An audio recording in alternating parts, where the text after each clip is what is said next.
auzu billaahi mina shaytaani rajiim bismillaahi rahmaani rahiim mbokk yi salaamaaleykum wa rahmatullaahi wa barakaatu. Toujours ba tey ñu nekk ci li nga xamante ni moo di la réflexion philosophique mooy ñu tuddee uslubul falsafi ci la ñu nekk, parce que kenn ku nekk xam na ni uslub yi nga xam ne moo am bi nga xamante ni moo di li ñuy tuddee pensée rationnelle moom moo di la philosophie. ba tax na kon uslub yëpp xaj na dañ ciy jaar pour xam façon wala xalaatiin yi nga xamante ni doomu aadama dina ko xalaat.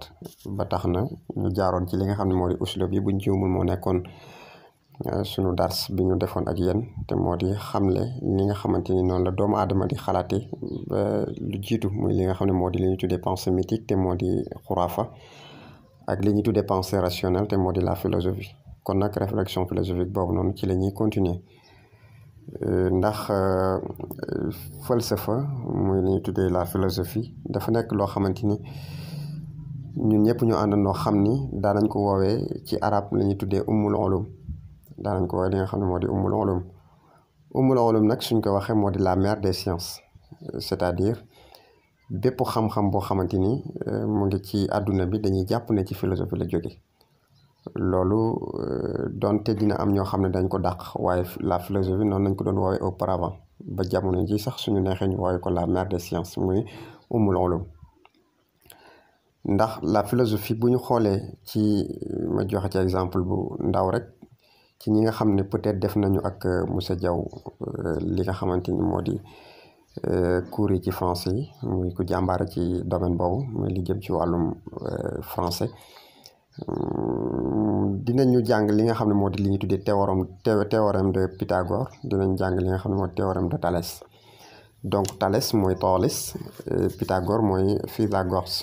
ci arab. donc dañuy gis ne ñooñu théorème yooyu c'est purement mathématique, te mathématiciens yooyu noonu ñoom ñoo nekk philosophe yi nga xam ne xam nañ leen te moo di Aristote ak ki nga xamante ni moo di Thalès. donc kon da ngay gis ne kon ñoom maîtriser woon nañu yeneen science yoo xamante ni bokkul ak li nga xam ne jamono ji moom la ñuy woowee la philosophie. léegi loolu bi mu amee ci la istiqlaal commencé am ci li nga xamante ni moo di yenn xam-xam yi muy ñoo xamante ne commencé nañ jël seen indépendance, mooy dépendre tuñ ci philosophie waaye dañuy dépendre ci beneen manhaj, dañuy dépendre ci beneen méthodologie. lu mel ni Riyadiyat muy li nga xam ne moo di mathématique, mën nañu jàpp ne moom dafay choisir li nga xamante ni moo di li ñuy tuddee taxlil. da ngay gis ci booy def troisième ba tey mën naa joxe misaal, parce que ñu bari ci yéen am na ci ñoo xam ne jot nañoo jaar ak monsieur Diaw foofu wala jaar nañ ci quatrième bi wala yooyu, muy li ñuy tuddee factorisation ak développement. booy xool da ngay gis ne Riyadiyat da ngay taxlil foo toll, da ngay taxlil. donc taxlil boobu noonu analyse yi ngay def ci biir di jéem a am li nga xamante ni moo di science exacte bi, nga xam ne dañ naan kat boo jaaree ci yoon bii nii boo ko analyser ba ak si béréb sangam di nga am résultat tel. donc loolu moo tax Riyadiyat moom génn jël indépendance am jëm ci côté boobu nga xamante ni moo di taxlil bi. leneen li nga xamante ni moo di li ñu tuddee la science te moo di al ulumul almiya, yaakaar naa ma jumut noonu lañ ko waxee, al mawad al almiya, yooyu dañoo dem jël li nga xam ne moo di tajriba muy pratique li ñuy jël vérification ba pare et cetera jéem a am li nga xam ne moo di science exacte bi. muy kon loolu moo xàjjale li nga xamante ni moom moo tax ñooñu am istiqlaal muy indépendance ci li nga xamante ni moo di la philosophie, mooy ñoom dañoo demal seen bopp bàyyi li nga xamante ni moo di la philosophie.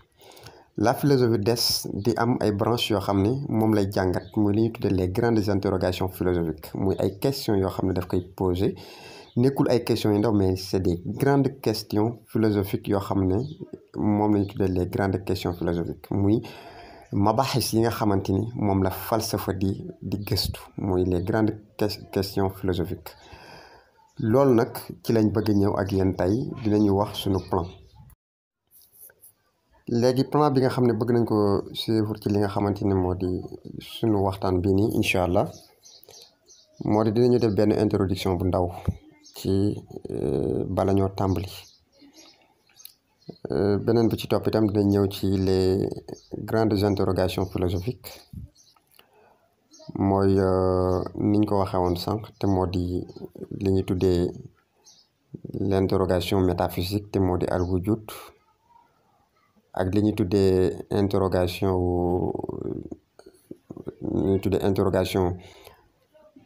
ontologie te moo di maarifa ak li nga xam ne moo di interrogation axiologie te moo di xiyam. Donc les trois interrogations ou bien les trois grandes interrogations philosophiques yooyu dinañ ci ñëw. Bu ñu paree ci yooyu incha allah dinañu ñëw ci la finalité de la philosophie muy raayaat yi suñu paree def benn conclusion. loolu nag du nekk ci benn dars tey incha allah li ñuy jàngat wala li ñuy tanaawul tey mooy li ñuy tuddee la métaphysique te moo di al wujud kese la ñuy jàngat tey ak yéen ci dars bi nii. ndax su fekkente ne dañoo bëgg a def situation bi ci boppam mooy dañuy gis ne la philosophie dans sa vocation originelle mooy li nga xam ne moo ko tax a jóg dëgg-dëgg moom la philosophie. La philosophie est volonté de construire une pensée rationnelle et critique. La philosophie su fekkente ne dañuy wax falsafa li nga xam ne moo ko tax a jóg dëgg-dëgg lan mooy li nga xam ne moom mooy objectif bi ko tax a jóg hadaf bi voilà loolu laa jubloon wax hadaf bi nga xam ne moo tax a jóg philosophie dëgg-dëgg bi nga xam ne mooy hadaful asasi bi mooy li nga xamante ni mooy li ñuy tuddee volonté de construire une pensée rationnelle et critique mooy defar xalaat boo xamante ni dafay tege ci fikr mooy defar xalaatin boo xamante ni dafay am fu muy jaar ba agsi ci li mu soxla. beneen bi ci topp itam defar loo xamante ni dafay critiquer mooy dafay fexe àgg ci réalité ci dute mooy dafay fexe jàngat mbir yi am ci xel ñaar ba agsi ci li nga xamante ni moo di réalité wu mbir yooyu noonu. moo tax kon li ñuy njëkk a def ci métaphysique bi nga xam ne moom lañ wax ni muy li ñu tuddee wujud moom lañ bëgg a waxtaane tey dañuy njëkk a ñëw ci li nga xamante ni moo di définition bi mooy li nga xam ne moom lañ tuddee taarif li nga xamante ni moo di métaphysique te moo di wujud. suñu paree ci taarif bi dina ñëw ci analyse bi parce que boo joxee benn taarif da ngay taxliil ajza yi nga xamante ni moom moo nekk ci biir taarif bi te moo di les différentes parties yi nga xamante ni dinañ ko évoquer ci biir définition bi nga xamante ni moom lañu war a définir li nga xam ne moo di la métaphysique te moo di al wujud. beneen bi mooy le programme moom ci naka lay doxe donc loolu moo war a nekk suñu plan wu tey ci li nga xamante ni moo di li ñu war a jàngat ak yéen te moo di l'interrogation métaphysique. kon li tax aussi ñu bëgg doxale noonu plan bi mooy bëgg ñu xam benn bu nekk exactement lan moo nekk rôle am bu muy jouer ci philosophie. ndax ñu bari dañuy am problème mu distinguer léeg-léeg ñu jox leen benn maqula benn question philosophique ñu war ko traiter duñu xam ci wujud la bokk duñu xam ci maarifa la bokk duñu xam ci xiyam la bokk. léegi nag nan la ñuy def ba mën a distinguer les différentes questions wala les différentes grandes questions philosophiques yi nga xamante ni moo am exactement te moo di mabaaxisu salaasa yi. kon dañuy ñëw ci li nga xamante ni moo di la définition bi nga xam ne moo di la définition wu métaphysique. définition bi fi ñuy tàmbale mooy li ñuy tuddee sens primitif. sens primitif bi mooy critère de classification la woon des œuvres d'Aristote en 2 catégories mooy physique et métaphysique. bu ñuy wax métaphysique terme bi muy mot bi muy kalima bi dafa nekk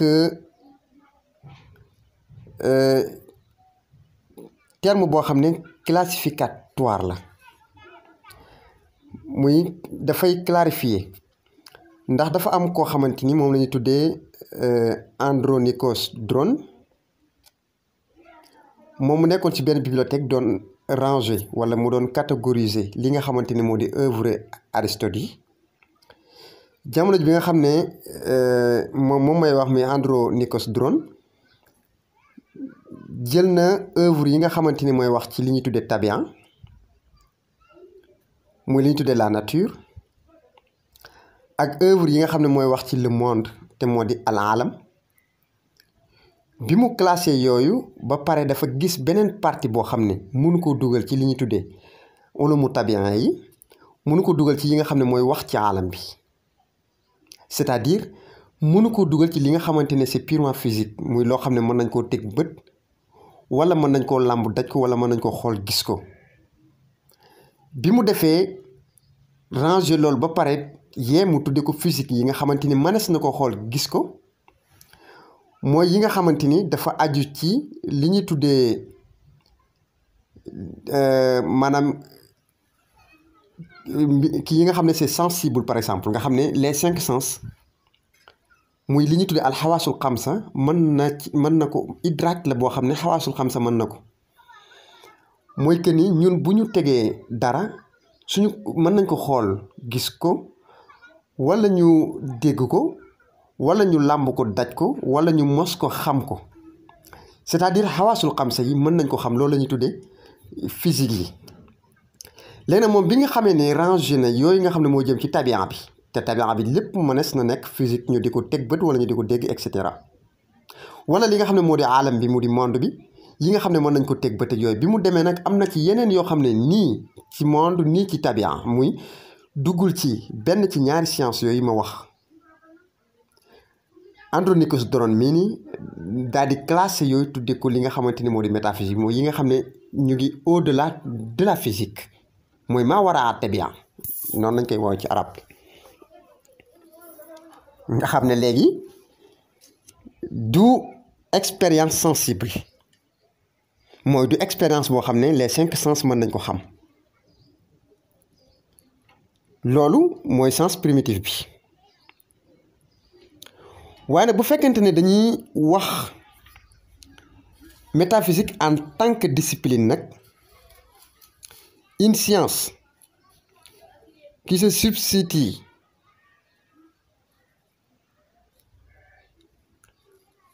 en 2 branches essentielles maanaam bu fekkente ne dañuy wax nag métaphysique en tant que science maa ngi doon wax ci sens primitif bi muy li nga xam ne mooy baat bi rek buñ ko xoolee li ko jur mooy loolu am mbir yoo xam ne mënul dugg ci tabian mënul dugg ci alam bi mu ne da koy classé def ko au-delà de la physique te moo di maa wara a tabian loolu mooy kon terme bi terme classificatoire kese la nga xam ne critère de classification la kon ci bu fekkente ne numéro 1 numéro 2 mu nekk nag en tant que discipline boo xam ne matière la comme yeneen matières yi wala xam-xam la comme yeneen xam-xam yi mu nekk xam-xam boo xamante ni kon dafay xàjjaloo ci ñaari partie bi ci njëkk mooy science des réalités métaphysiques xam-xam boo xamante ni day jàngat li nga xamante ni mooy dëggi li nekk ci ginnaaw tabian bi ma war a at tabian beneen bi mooy la science des fondements de la connaissance et de la certitude xam-xam boo xam ne dafay defar li nga xamante ni moo di xam-xam boo xam ne dafay defar li nga xam ne mooy fondement yi li nga xam ne moo di mooy fondé xam-xam bi ak li nga xam ne moo di fondé li ñuy tuddee certitude moo di lu wóor léegi bu fekkente ne loolu la comme ni ñu ko waxee sànq muy ñaari xam-xam yooyu muy xam-xam boo xamante ne day jàngat en tant que réalité métaphysique yi mooy li nga xam ne mooy wujud ci boppam ak xam-xam boo xamante ni fondement li nga xam ne mooy asas wala base asas bi nga xamante ni mooy asasu connaissance te moo di ilm xam-xam ak li nga xamante ni moo di certitude moo di certitude nañ koy waxati ci arab ba maa ngi tuub bu wér de yaqin voilà certitude mi yaqin li jëm ci ilmu ak yaqin ilmul yaqin donc bu fekkente ne ñaari science yooyu noonu léegi waxoon nañ ne suñu joxee définition yi ba pare dañuy ñëw ci li nga xam ne moo di analyse définition yi mooy partie bu nekk bi ñëw ci li nga xamante ni moo di définition bi ñu ñëw ci li nga xamante ni moo di analyser ko analyse bi ci njëkk mooy kon dañuy xam ne kon il existait donc un ordre ou catégorie de réalité qui échappe à toute possibilité de connaissance par expérience sensible mooy par exemple dañuy jàngate ci kon ci taarif yooyu ne kon am na li nga xamante ni amoon na li nga xam ne moo di benn catégorie benn majmua boo xamante ni réalité la mooy xaqiiqa la boo xam ne dafay échappé mooy jegewut sax li nga xam ne moo di connaissance wala expérience sensible yi li nga xam ne mën nañ koo xam te jaare ko ci xawaasul xam sa mooy kon dañuy gis ne am na benn catégorie ci xam-xam boo xamante ni dafa échappé totalement li nga xamante ni moo di expérience sensible mooy li nga xam ne nit ki mën na koo làmb daj ko wala mu xool gis ko wala yu mel noonu donc suñu xoolee ci définition yi ñu jot a joxe dañuy gis ne kon am na benn catégorie boo xam ne dafay échappé totalement à ça loolu lu mel ni lan lañ ci mën a joxe exemple lu mel ni yàlla amul bët bu ko mën a tege il est inaccessible yàlla amul bët bu mën a tege ci moom du kii ni ñu koy waxati nopp bu ko mën a dégg et cetera yàlla il est inaccessible comme l'a dit Cheikh Ahmed Tidiane Sy Al Maktoum il est inaccessible te Cheikh Ahmed Tidiane Sy Al Maktoum dafa wax ne inaccessibilité boobu noonu yàlla am moo waral sécurité monde bi moo waral sécurité bi ñuy dund ñun parce que yàlla bu ñëpp mënoon am accès ci moom musiba am Cheikh Ahmed Tidiane Sy noonu la koy faral di waxee Al Maktoum kon dañuy dégg ci sunu analyse ne am na loo xam ne dafa échappé code expérience sensible bi mooy li nga xam ne xawaasul xam sa mën na koo xam lu mel ni yàlla lu mel ni ruu et cetera deuxièmement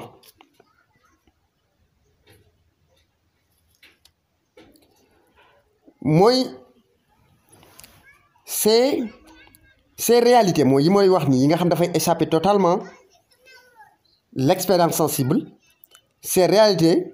ne sont connaissables que par le moyen de l'intellection pure c'est-à-dire faw mu laaj xalaat xóotal mooy kenn mënu ko xam lu dul ne dafay am li ñuy tuddee l'intellection pure mooy loo xam ne xalaat bu xóot walla gis-gis bu profond moo lay permettre nga xam ko te loolu mënta amee ci lu dul par la seule raison muy li ñu tuddee tafkiir kese moom moo la mën a permettre nga àgg ci loolu donc kon xam-xam la boo xam ne l'intellection pure mooy mën a tax nga àgg ci découvrir li nga xam ne moo nekk ma war a tabia dina am koo xamante ne peut-être dina ma wax ni ma peut-être xalaat mënu fa àgg dinañ ci ñëw te nangu na itam su ma defee exposé ba pare nangu na kenn koo xamante ne am na ci gis-gis bu wute ak li may wax nangu na débat incha allah léegi loolu mooy premier bi nga xam ne mën nañ koo jële ci première analyse bi deuxième analyse bi mooy li ma wax sànq te moo di mooy l'intellection pure moo ko mën a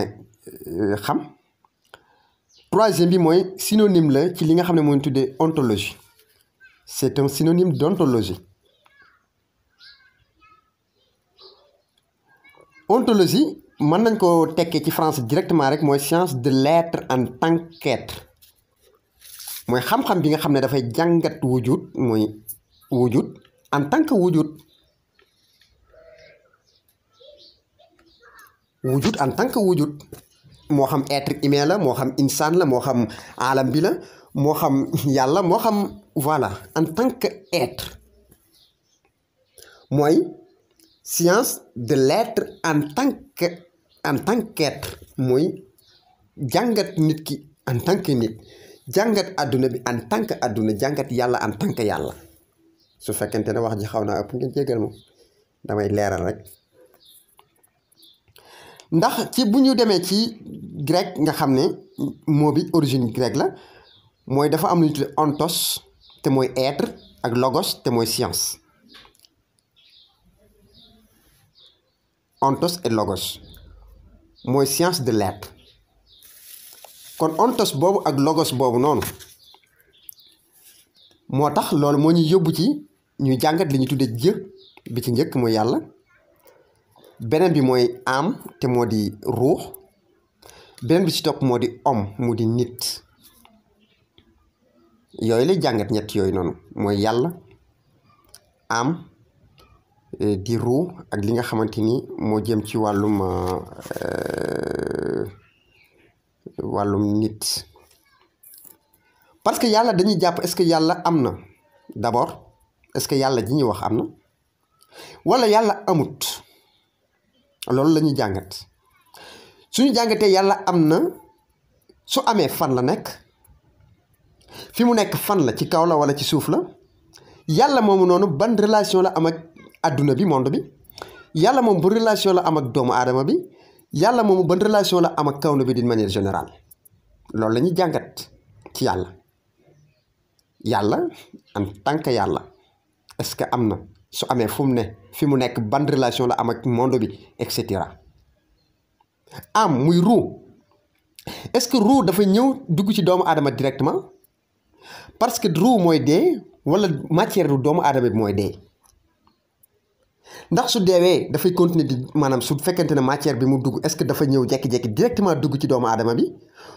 parce que dañoo defar doomu aadama pare defar ruu à part, defar doomu aadama à part, mu ñëw intégré jëmmi doomu aadama jooju, wala ruu dafa beru ak doomu aadama ñu defarandoo leen ñoom ñaar ñu ànd. est-ce que bu fekkente ne dee dafa am, ruu gi mooy dee wala jëmmi doomu aadama ji mooy dee. donc loolu c'est ay question la ñu war a xam, c'est à savoir. beneen bi mooy nit, ndax matière la, ndax ruu la, wala matière la ak ruu à la fois. donc loolu dañ koy jàngat ci les questions métaphysiques. léeg-léeg nag mu yóbbee certains philosophes ñu dem ba àgg ci benn niveau boo xamante ni dañuy conclure ne yàlla amul, wala ñu conclure ne dee amul, wala ñu conclure ne bu ñu deewee voilà, et cetera. donc c'est compliqué. donc moo tax ñu ne la métaphysique cherche à comprendre la cause première, la fin dernière et la nature intime de tout ce qui est. métaphysique yi lay jàngat moom day jéem a xam, comprendre li nga xam ne moom lañ tuddee la cause première, lan moo waral mbir yi. est-ce que adduna bi par exemple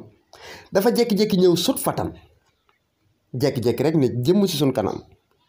wala dafa am lu ko amal,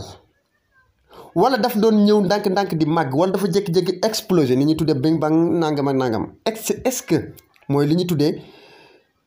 moom li muy comprendre mooy la cause première, lan moo amal nit ñi. est-ce que nit lan moo ko causé, moo tax nit am, et cetera. lan moo tax ruu am, voilà. est-ce que ruu gi moo jiitu nit ki moo jiitu, voilà. alastu bi rabbikum, nan lañ koy comprendre. Adama bind nañ ko ci ban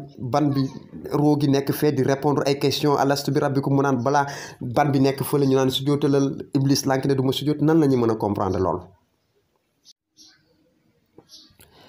léegi moo tax mu ne la métaphysique cherche à comprendre la cause première et la finale la fin dernière est-ce que nit ki su fekkente ne ñun àdduna bi ñuy dund ñu ne dañuy dund est-ce que am na beneen dund boo xamante ne bokkul ak àdduna bi bu dund bi jeexee dund bi nga xam ne moom lañ dund sur terre est-ce que su jeexee am na beneen dund ba ñuy dund mooy est-ce que yowmal xiyaam am na ñu ñeme ko rek mooy est-ce que yowmal xiyaam am na est-ce que àjjana am na est-ce que safara am na léegi est-ce que doomu aadama bi bu deewee dañ koy punir wala dañ koy fay li nga xam ne moom la doon jëf fii wala des ko fay métaphysique day essayer comprendre loolu ndax dañuy toog fii def lu ñu neex kii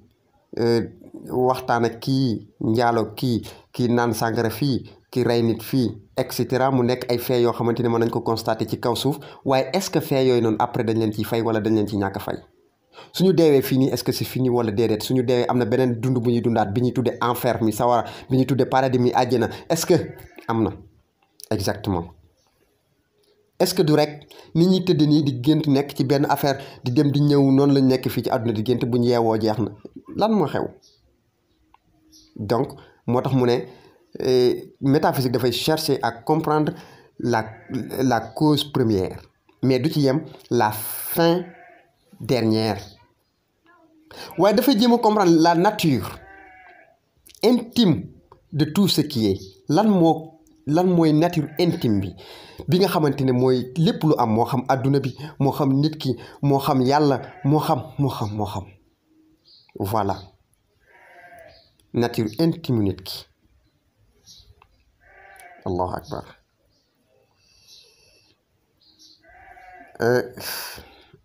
voilà la ilaha illallah moo tax la métaphysique dañuy wax ni la métaphysique aussi est aussi considérée comme li ñuy tuddee théologie rationnelle à la différence que la théologie s'appuie sur la révélation et la métaphysique se fonde sur la raison maanaam dañuy considérer ne métaphysique diine la wala diine joo xamante ne dafa sukkandiku ci li ñuy tuddee raisonnement muy xalaat muy wute ak diine bi nga xamante ni mooy li ñuy tuddee la théologie muy diine bi nga xamante ni dafay sukkandiku ci li ñuy tuddee révélation mooy yàlla mooy wax yàlla mooy wax par exemple ne alquran ñu ne wax yàlla la mu ne laa taakulu riba adaafa mudaafa bu leen lekk riba ñu ne waa kon ñun waruñu lekk riba wala mu ne laa tulqu bi aydikum ila tahluk ñu ne waa kon ñun waruñoo def lu ñuy lor wala mu ne fasalu ahla dikri in kuntum laa ta'lamuun ñu ne kon ñun dañoo war a questionner parce que ci révélation lay sukkandiku in jaakum faasiqun bi naba'in fatabayyanu an tusibu qawman bi jahaalatin fatusbihu ala ma fa'altum naadimin ñu ne kon vérification information dañ ko war a def parce que ci révélation lay sukkandiku moom théologie muy diine jooju ci la l'islam christianisme et cetera loolu ci révélation lay sukkandiku mooy ay téere wala ay texte révélé ci lay sukkandiku mooy naqal lay doon kon ci gàttal bu dee nag li nga xam ne moo di métaphysique ci aql lay sukkandikul ci révélation moom ci raisonnement maanaam tafkiir falsafi fikr rationnel ci lay sukkandiku pour amal li nga xamante ni moo di ay réalité am waaye métaphysique ak diine li leen boole ñëwaguma nag ci comparer leen ñoom ñaar mais comme dama wax ba tudd diine dinaa wax li leen xaajale dinaa wax fi ñu daje li leen xaajale mooy loolu kii ci révélation mooy ay nettali wala ay téere wala ay naql wala ay texte nu ñu ko mën di woowee ci lay sukkandiku kii dafay sukkandiku ci raisonnement muy li ñuy tuddee fikr tafkiir xalaat kese ci lay sukkandiku li leen boole mooy ñoom ñëpp objet identique am nañ ko. leur objet identique mooy lan mooy li ñuy tuddee Dieu âme et cetera mooy dañuy kii day jàngat day wax ci yàlla kii di wax ci yàlla kii di wax ci ruu kii di wax ci ruu kii di sukkandiku ci révélation yi ko yàlla wax ci ruu xuli ruux min amri rabbi mu ne kon ruu kenn mënu koo comprendre kii ne day jéem a comprendre ruu parce que moom ci raisonnement lay sukkandiku kee ci révélation lay sukkandiku. moo tax kon léegi dañuy ñëw suñu dernier analyse te mooy deuxième point bi ñu waxoon ne mooy ba en tant que science la woon mais bi en tant que science bi nga xam ne moo di les fondements de la connaissance mooy à quelles conditions par exemple à quelles conditions la connaissance est-elle possible ci yan conditions la ñu mën a amee xam-xam la ñu mën a xamee dara par exemple ñu jël exemple bi nga xamante ni moom la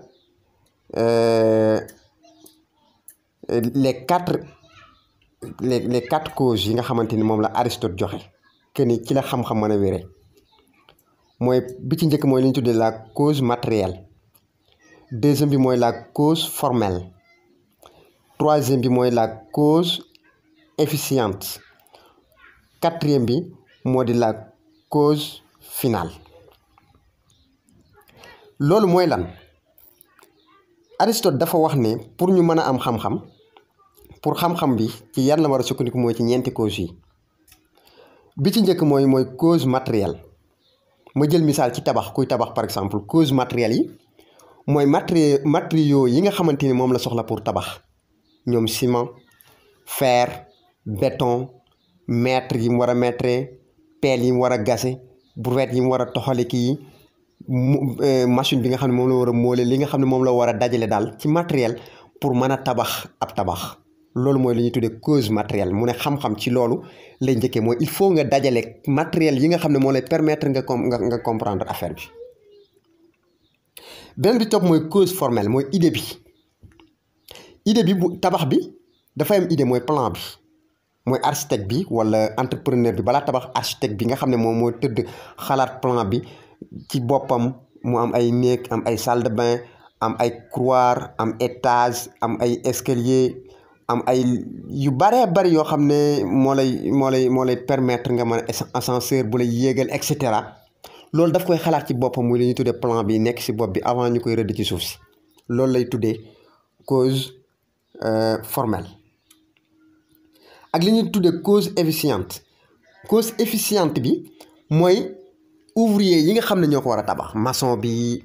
ouvrier bi électricien bi nga xam ne war a installer courant bi ki nga xamante ni moo war a def finition yi peintre bi nga xam ne moo war a peinture carreleur bi nga xam ne moo war a caroler tabax bi et cetera loolu mooy lu ñu tuddee cause efficiente. ba tey ak cause finale mooy bu bâtiment bi demee ba tabax ñu tabaxoo pare nag nga xam ne léegi mooy peinture nañ ko lasoon nañ ko peinture ko caroler ko et cetera boo ko xoolee xam ne li bâtiment la léegi moom Aristote loolu la gis ne moo di les quatre causes yi nga xamante ni moom la ñuy wax moom la ñuy door a mën a xamee ne kat mbir maa ngi nii xam-xam baa ngi nii moo tax ñu ne ci foofu en tant que fondement de la connaissance mooy à quelles conditions la connaissance est-elle possible ci yan condition la xam-xam mën a amee. léegi ñu jël li nga xamante ne ba tey moo di Descartes daf ne mooy ce dont on ne peut absolument pas douter niñ mën a xam mooy lépp loo xamante ne mënuñ caa douter loolu moo di xam-xam mooy loo xam ne xam nañ ko mu wér ba dootuñ ci douter loolu moom nee nañ mooy xam-xam mooy li Imam Ghazali di wax ne le doute est le moyen qui permet d'atteindre la vérité. Quiconque ne doute pas ne cherche pas, et quiconque ne cherche pas ne perçoit pas la vérité. Et quiconque ne perçoit pas la vérité demeure dans l'aveuglement et l'erreur. Que Dieu nous en préserve. Imam Ghazali dafa wax ni képp koo xamante nee na doute mooy chaque moom moo lay permettre nga àgg ci li nga xamante moo di vérité moo di dëgg ndax nee na képp ku dutewul mooy ku chakkul quiconque ne doute pas ne cherche pas nee na ku dutewul rek doo jéem a wër dara. parce que loo xam ba pare doo ci nekk di doo chercher te nee na ku cherché wul du am dëgg nee na ku warut dëgg du gis dëgg képp koo xam ne itam gisul dëgg nee na ci gumba rek lay kii demeure dans l'aveuglement et l'erreur ci njuumte ak gumba rek gëmm ay bëtam rek ci lay dox te yàlla nañ ci yàlla musal loolu mu nekkoon suñu dars bi nga xam ne bëggoon nañ ko waxtaan ak yéen ci li nga xamante ni moo jëm ci question métaphysique yi di leen jégluwaat bu baax a baax képp koo xamante ni itam am na fu mu wute ci ñun ci leeral mën na dugg képp koo xam ne itam am na lu ko jaaxal mën na dugg képp koo xam ne itam am na lu muy dolli mën a dugg di leen jéglu bu baax a baax wasalaamaaleykum wa rahmatullahi taala wa barakaatu.